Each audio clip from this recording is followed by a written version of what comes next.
د سلام متعلق دا یوه ډیره اهمه خبره ده چې کله مونږ تاسې کور ته ننوځو یا جومات ته ځو بیا په هغه وخت کې که څوک موجود وي بیا خو په عام معمول مطابق په دې الفاظو سره سلام به کوو السلام علیکم ورحمت الله وبرکاتو.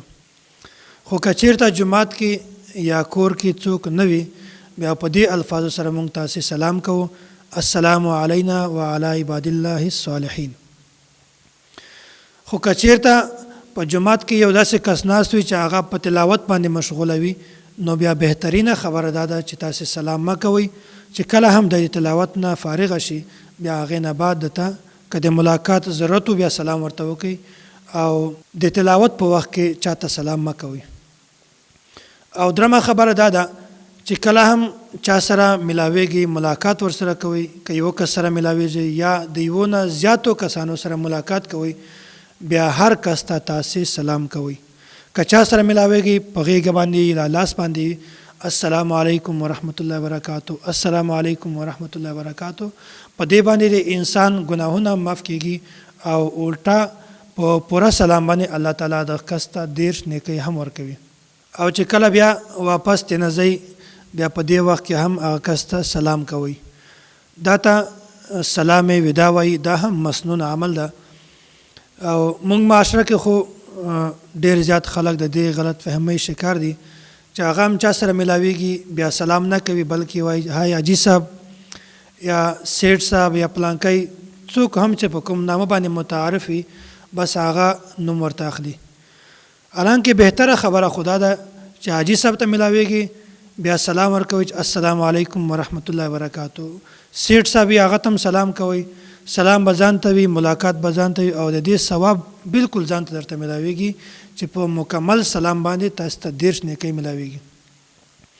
نو عام معمول دا جوړ کړئ موږ معاشره کې خدا دا چې که چا سره مدارسو کې خو الحمدلله دغه یو ماحول جوړ شوی ده چې چا سره ملاویږي ګنټه بعد وي منټ بعد وي بیا هغه ته سلام کوي.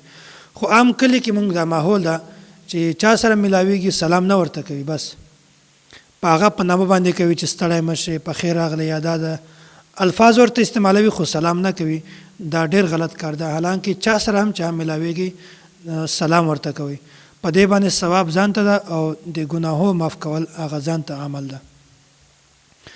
او درمه خبره دا ده چې مونږ تاسې کله هم چاته سلام کوو بیا په دې کې ترتیب یو په ذهن کې کېنوئ چې کوم کس د عمر نه کم وي هغه ته پکار ده چې خپل ځان نه لوی عمر کس ته دې سلام کوي.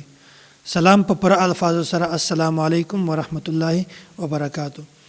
او په دې کې دا خبره ده که چېرته یو کس ته سلام وکړي بیا خو یا په هغو الفاظو نه په بهتر الفاظو سره د سلام جواب ورکوي یا چې په کوم الفاظو سره د سلام درته کړی بعینه په هغو الفاظو سره سلام جواب ورکوي. دا معارف القرآن کې دا حواله موجوده ده.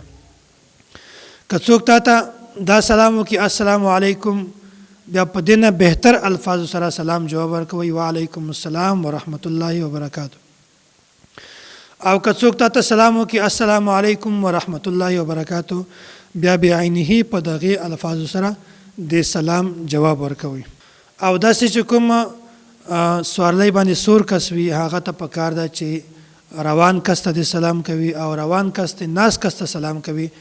ځکه دې باره کې روایت حضرت ابو هریره رضی الله تعالی عنه نبی علیه الصلاۃ والسلام دا ارشاد نقل کوي ويسلم الراکب علی الماشی والماشی علی القاعد.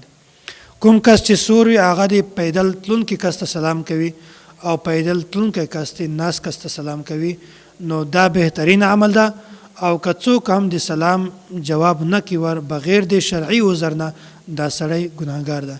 نو په کار ده چې سلام کې مونږ تاسې پیل وکړو ځکه چې مونږ تاسې به بیا متکبر نه وو د تکبر نه به مونږ تاسې خلاص یو او د سلام جواب ورکو ځکه چې سلام جواب ده په هر سړي باندې واجب ده.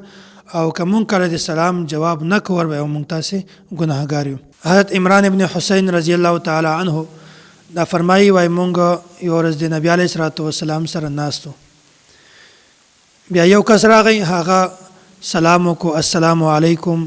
نبی علیه الصلاۃ والسلام هغه ته جواب ورکړو چې کله کېناستو نبی علیه الصلاۃ والسلام ورته وویل چې تا ته 10 نیکۍ ملاو شي بیا یو بل کس راغی هغه سلام ورته وکړو السلام علیکم ورحمت الله. دی بیا کېناستو نبی علیه الصلاة والسلام جواب ورکړو هغې نه بعد یې ورته وویل چې تا ته 100 نیکۍ میلاو شوې. درم کس بیا راغی هغه سلام وکړو السلام علیکم ورحمت الله وبرکاتو. نبی علیه الصلاة والسلام جواب ورکړو او چې کله کېناست نبی علیه الصلاة والسلام ورته وفرمایل چې تا ته 10 نیکۍ میلاو شوې. نو مکمل سلام باندې هر انسان ته 10 نیکۍ میلاویږي. سلام کې 3 کلمې دي. السلام علیکم ځان ته کلمه ده، ورحمت الله ځان ته کلمه ده، وبرکاتو ځان ته کلمه ده. په هر کلمه باندې الله تعالی د انسان ته 10 نیکۍ ورکوي. او بیا چې کله مونږ تاسې په لار باندې روان یو، بیا په کار ده چې کوم کس په عمر کې کم وي هغه دی په خپل ځان نه لوی کس ته سلام ورکوي. او که لاره کې داسې وي چې مونږ یو سیټ ته 3 کسان یو، بل سیټ ته زیات کسان دي، 15 دي، 6 دي، بیا دا کوم سیټ ته چې کم کسان روان دي هغې ته پکار ده چې هغه سلام وکړي، هغه نورو ته پکار ده چې د سلام جواب ورکړي. که چېرته هر کس د سلام جواب ورکړي بیا خو ډېره ښه خبره ده، خو که چېرته هر کس د سلام جواب نه کړي ور یو کس هم د سلام جواب ورکړي بیا هم کافي ده. نو پکار ده چې مونږ تاسې خپل عادت او خپل کور کې چې څومره کسان دي هغه ټولو د عادت جوړ کړي چې چېرته هم رواني هر کس ته دي په پوره الفاظو سره پوره کلماتو سره سلام ورکوي. او سلام کې دا هم یو بنیادی او اهمه خبره ده چې کله هم یو د سړی د غایب سړي سلام مونږ تاسو ته رسوي. لکه مونږ عام معاشره کې ده چې کله هم څوک په سفر باندې ځي بیا ورته وایي چې پلانکي سړي ته ما سلام ورکوه، پلانکي سړي ته ما سلام ورکوه. بیا سلام رسولو نه بعد هغه کس هغه ته وایي جزاک الله یا بل څه الفاظ ورته استعمال کړي. خو د دې لپاره بهترین الفاظ دا دي چې کله هم تا ته څوک د غایب سړي سلام را ورسوي بیا به هغه ته وایي وعلیک وعلیه السلام ورحمت الله وبرکاتو.